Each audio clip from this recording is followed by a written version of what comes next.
Guys, I'm not even going to do an intro here. I'm just going to get straight into it. Kamaru Usman is officially replacing Paulo Costa for the UFC 294 co-main event on whatever it is, 10 days notice, 11 days notice, same as Volkanovski. Paulo Costa is not medically cleared to fight.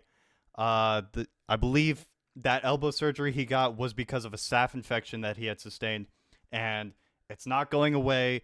He tweeted out he's going to need a second surgery on it, possibly a third surgery, the doctors are telling him. And he wants to come back before the end of 2023. Maybe he does want to come back, but I do not believe for a second that he's going to fight before the end of 2023.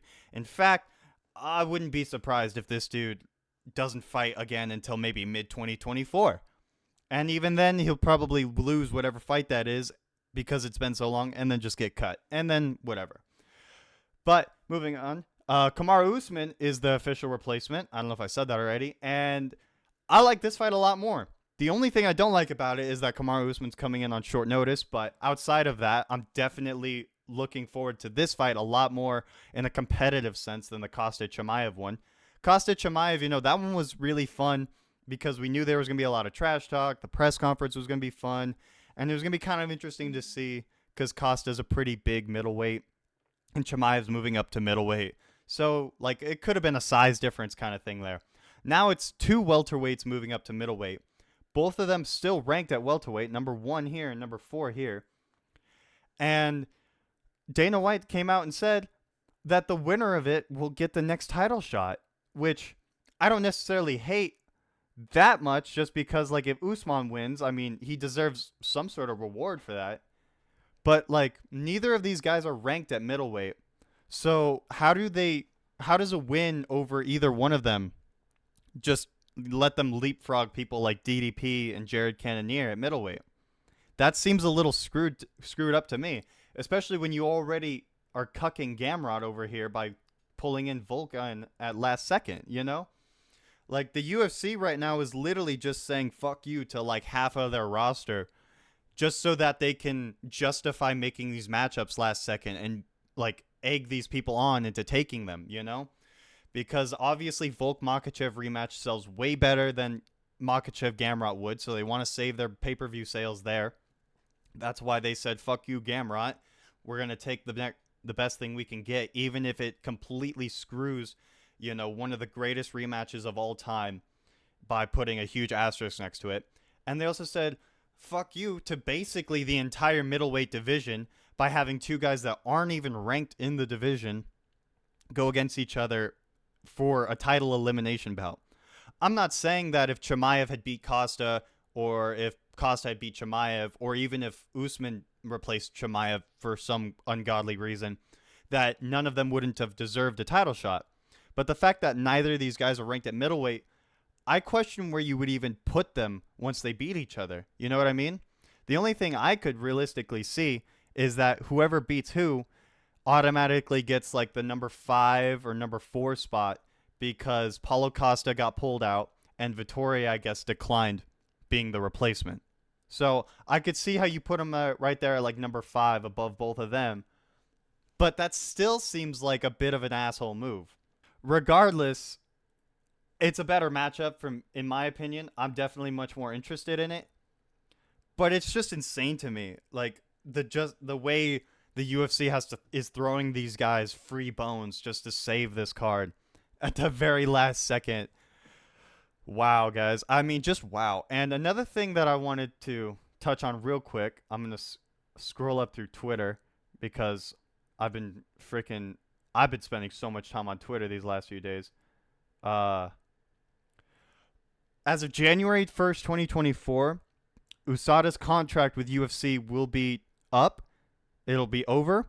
And the UFC is not renewing it.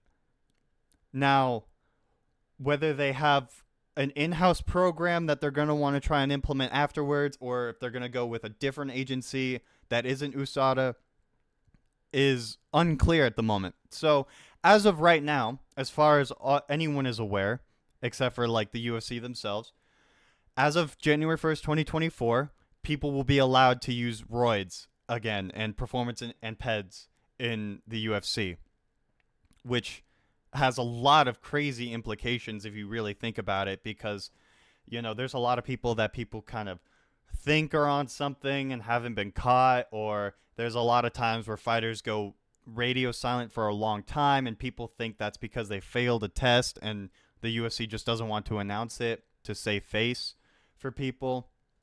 This is big because now it's like, even if somebody's on roids, the UFC can just sit there and be like, well, it's not against the rules, even though that's a bit of a cop out, and nobody likes a roid user.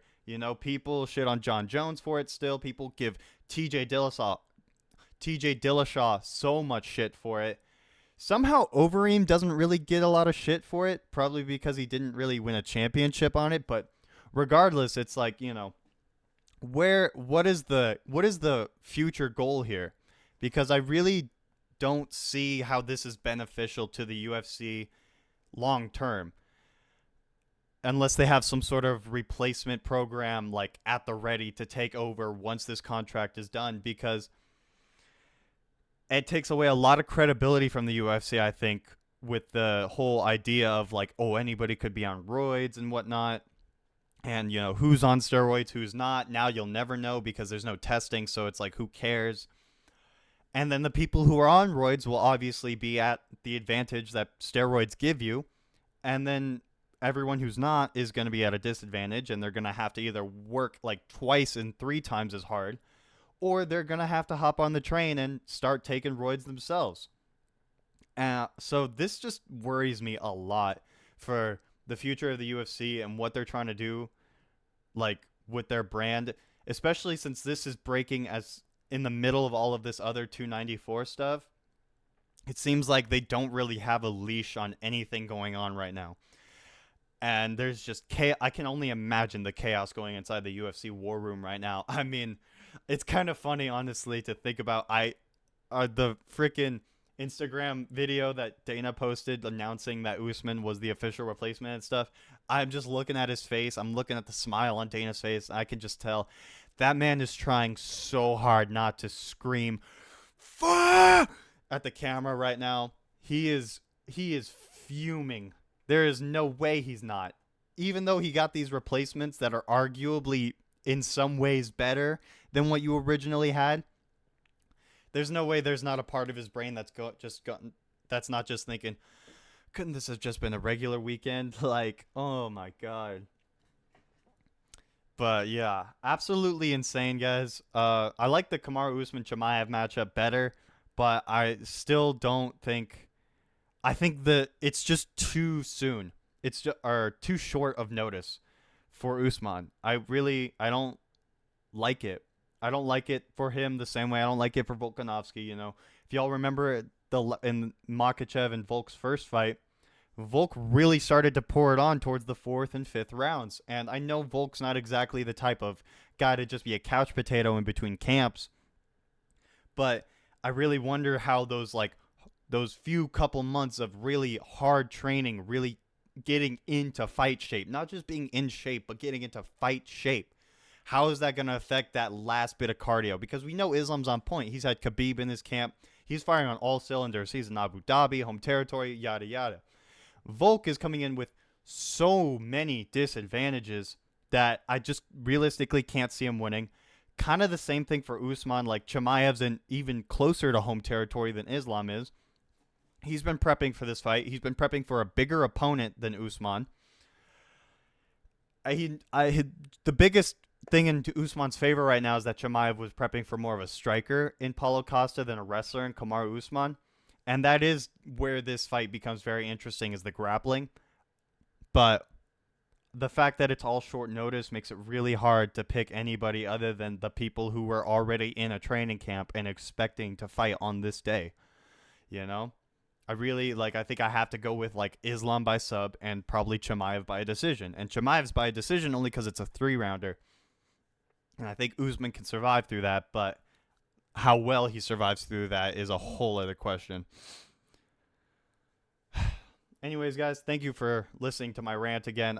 There's so much crazy news coming out of the UFC right now. I just wanted to touch on a couple new tidbits that have come out in the last few hours.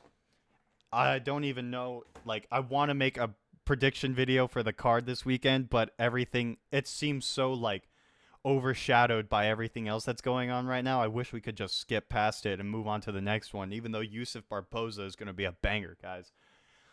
Oh my god. Anyways, guys, thank you for watching. Thank you for listening.